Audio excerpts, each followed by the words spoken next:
"What's the latest report?" Commander Lysa Kepler asked, her voice sharp as she scanned the tactical readouts. "The Zarians," her aide replied. "They've formally challenged humanity under the Accord of Honor."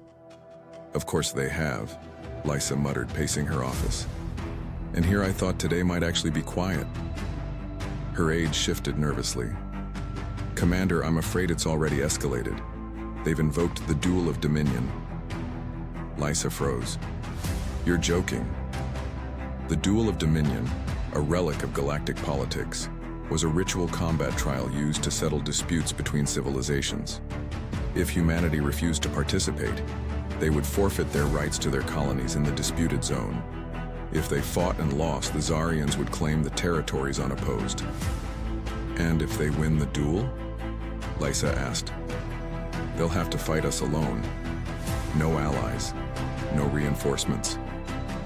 Lysa sighed and looked out the window, her gaze fixed on the stars. "What do we know about their forces?" "Large ground armies, slow ships, they'll push for planet-side combat, avoid space engagements." Lysa clenched her fists. "Then we have no choice. Prepare the fleet. It's time to awaken Aegis Prime." Hours later, aboard the command vessel Solstice, Lysa stood in the war room, addressing her officers. "I'm sure many of you are asking the same question. Why don't we just back down? Why not avoid war entirely?" Her voice hardened. "Because humanity doesn't back down. Not now. Not ever." A young officer, wide-eyed and nervous, raised his hand. "But Commander, how can we hope to defeat the Zarians? Their forces outnumber us 10 to 1. Lysa's gaze softened. "Do you know why the stars around Sol are barren?" she asked, her voice quiet but firm. "Because centuries ago, we faced a choice. Submit to a coalition of slavers or fight for our survival. We chose to fight." The room fell silent as she continued. "That war was brutal. Entire worlds burned. But we survived. And we've spent every moment since ensuring we never lose that edge." She gestured to the holographic display of the fleet. "We don't have an army like the Azarians. What we have is a population. Every single human is trained to fight, not because we want war, but because we've mastered it. And if the Azarians think they can take what's ours, they're about to learn what happens when humanity is provoked."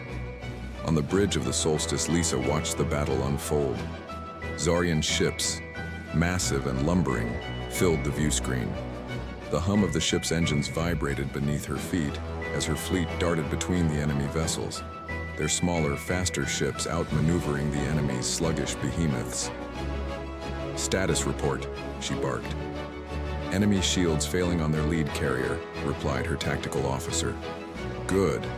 Let's show them what we're capable of." A sudden explosion rocked the ship, and alarms blared. Lysa gripped the console to steady herself. "Commander, reinforcements are 10 minutes out," her aide said, panic in his voice. Lysa smiled grimly. "We don't need 10 minutes. We'll hold them here.